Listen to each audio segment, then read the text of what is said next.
Olá, senhoras e senhores, sejam bem-vindos à aula de número 19, onde nós vamos corrigir a sua atividade número 9 a respeito de queda livre e lançamento vertical.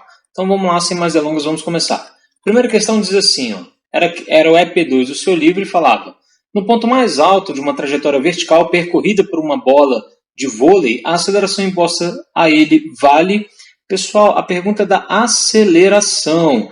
A aceleração é a aceleração da gravidade, que sempre aponta para baixo, sempre com a mesma intensidade.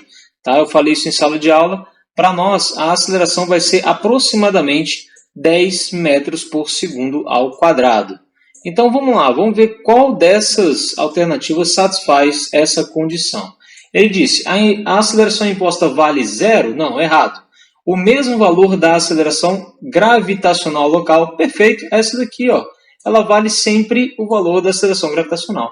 Ele fala aqui depois zero, mas no instante seguinte muda? Não, a aceleração não muda, ela é sempre 10 metros por segundo quadrado.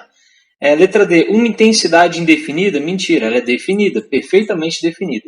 E a letra E, uma medida em módulo que depende da velocidade inicial da bola? Não, a aceleração independe da velocidade. Tudo bem? Então seria a letra B aqui, mole, mole, fácil, fácil, é a aceleração da gravidade. Próxima questão, falava assim, ó, uma garota deve ser lançada para cima utilizando-se uma cama elástica para atingir determinada altura, num local onde a intensidade de aceleração gravitacional é igual a 10 metros por segundo ao quadrado. Responda, letra A, como a garota deve iniciar um movimento de subida para que possa retornar à cama na descida. Então, esse movimento ele tem que ser vertical e ela tem que começar com uma velocidade inicial diferente de zero, né, para que ela possa ir subir. Na letra B, para chegar à altura de 7,2 metros em relação à cama, com que velocidade ela deve começar? Então, pessoal, nós vamos utilizar aqui a equação de Torricelli, porque eu tenho as velocidades no movimento de subida, né? Eu tenho a velocidade final, que vai ser zero, porque ela vai subir até parar e depois ela vai cair. Então, analisando apenas o movimento de subida, somente o movimento de subida, quando ela está subindo, a velocidade final vai ser zero, né? Ele sobe até parar. Ele já deu, ela quer que a gente encontre qual que vai ser a velocidade inicial, sendo que a aceleração a gente já sabe, né, que é 10 metros por segundo ao quadrado, e o espaço percorrido para atingir a altura de 7,2 metros. Aí o seguinte, essa aceleração aqui ela vai aparecer como negativa, porque eu estou adotando um referencial positivo para cima. Tá? Por quê? Porque o movimento ele era progressivo, no caso, né? Positivo para cima. E como a aceleração ela sempre aponta para baixo, nesse caso, então a aceleração vai dar no sentido contrário da velocidade, ela vai ser negativa. E é óbvio, né? Porque ela está freando o objeto, né? Freando, no caso, a garota, né? Então ela começa com uma velocidade inicial alta e a velocidade final lá em cima do movimento vai ser zero.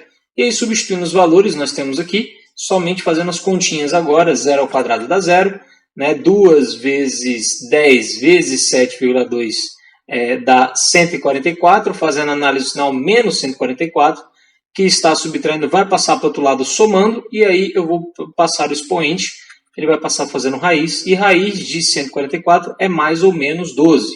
Como formalismo matemático, né, a gente tem que colocar sempre esse mais ou menos aqui. Porém, nesse caso, como adotei para cima sendo positivo, a velocidade inicial ela vai ser positiva também, e aí tem o módulo de 12 metros por segundo. Bom, no item C ele pergunta assim, ó, no item anterior, depois de quanto tempo, a partir do início da subida, a garota volta à cama? Então, tendo essa velocidade como sendo a velocidade inicial, quanto tempo vai demorar para ela retornar à cama? Ele quer saber tanto no movimento de subida, quanto no movimento de descida.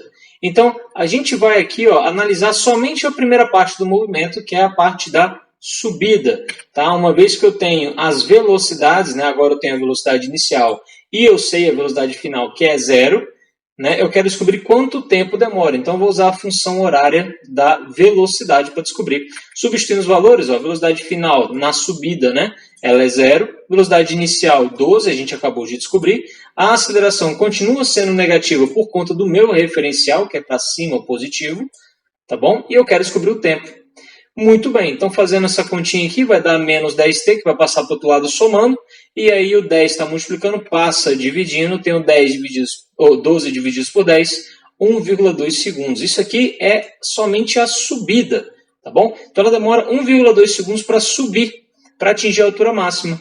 E é óbvio a gente pensar que na descida ela vai demorar o mesmo tempo. Então ela vai demorar 1,2 segundos para subir e 1,2 segundos para descer. Ou seja, ao todo, 2,4 segundos. Você vai marcar lá no gabarito, se eu não me engano, ele pediu para multiplicar o resultado por 10. Então, 0,24. Muito bem. Próxima questão. Um vulcão pode chegar a projetar lavas quentes até uma altura superior de 1 km. Neste caso, qual deve ser a velocidade vertical das lavas? Bom, já tem aí o sistema de referencial para a gente, né? Então, ela diz que esse camarada ele sobe, chega numa altura máxima lá de 1 km, ou melhor, 1.000 metros, tá bom? Chegou na altura máxima lá de 1.000 metros. Eu vou adotar o referencial para cima como sendo positivo, porque o meu movimento ele está se dando para cima. Tá bom? Então, referencial para cima positivo, o que me indica que a minha aceleração da gravidade ela vai ser negativa. Então, vamos lá, vamos anotar os dados. Ele quer saber qual que vai ser a velocidade da lava no início do seu movimento, qual a velocidade inicial, sabendo que ele no final do movimento ele vai atingir uma altura de 1.000 metros. Então, quando ele atingir essa altura de 1.000 metros, a velocidade dele vai ser igual a zero, porque ele sobe até parar. E aí a aceleração da gravidade é 10 metros por segundo ao quadrado, porém está negativa porque a aceleração sempre aponta para baixo. Está até aqui, né? A aceleração sempre aponta para baixo. E nesse caso, se o referencial para cima é positivo, para baixo a aceleração ela vai ser negativa. E ele quer saber, ele deu a diferença aí das posições, né? Que é de 1.000 metros, né? Então, pessoal, olhando aqui já para as incógnitas que foi dada para a gente já pode deduzir qual forma que a gente vai usar. No caso, nós não temos o tempo. Então, se não tem tempo, Torricelli. Torricelli sempre satisfaz aí as nossas condições. Então, vamos substituir os valores. Velocidade final 0, que ele subiu até parar. Velocidade inicial é o que ele quer descobrir. 2 vezes a aceleração, que é negativa, porque está contrária ao meu movimento, vezes o espaço percorrido, que ele subiu 1.000 metros, né? Essa seria a menor altura, né? Superior a 1.000 metros. Então, vamos lá. Fazendo a continha, 2 vezes menos 10, análise sinal, né? Dá negativo. E vezes 1.000 vai dar 20.000, menos 20.000. Que está subtraindo, passa para o outro lado somando. E aí, esse expoente aqui, vou passar para o outro lado, ele vai passar sendo uma raiz. E raiz de 20.000 é mais ou menos, aproximadamente, 141,42 metros por segundo. Tá? Nesse caso, a gente adotou o referencial positivo para cima, então para cima é a velocidade inicial, ela é positiva, a gente vai pegar o valor positivo. Lembrando que esse mais ou menos aqui é uma mera formalidade matemática por conta da raiz quadrada, que se satisfaz com 2 valores, tanto positivo quanto negativo. E aí você coloca lá no gabarito, ele pediu para desprezar a parte fracionária caso exista, você vai marcar lá 141. Tá bom? No livro de vocês, na resposta do livro de vocês, está 142, porque ele fez uma aproximação, mas não foi pedido para que vocês fizessem essa aproximação. Então, quem copiou do livro, sinto muito, errou o gabarito. Bom, próxima questão. Nossa, é o EP, sinal aqui, mas eu acho que é o EP5, né? Se eu não me engano, é o EP5 do livro. Fala assim, ó. Do alto de uma ponte a 20 metros do nível da água, é solta uma lata de refrigerante em situação de repouso.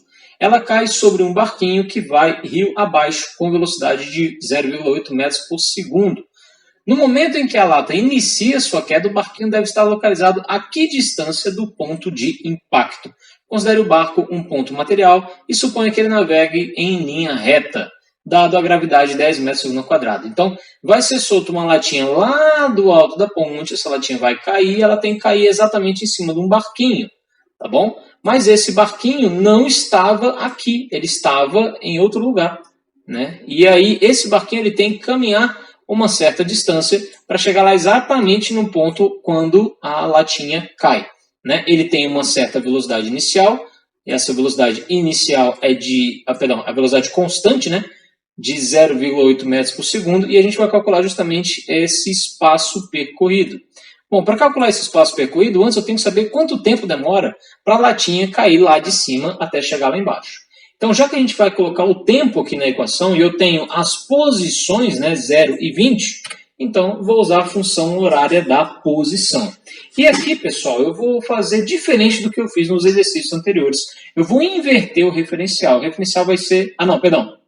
O referencial aqui está correto, né? É de 0 até 20, o referencial é positivo para baixo, tá certo? Tá aumentando, né, à medida que ele vai descendo, né, à medida que ele vai caindo.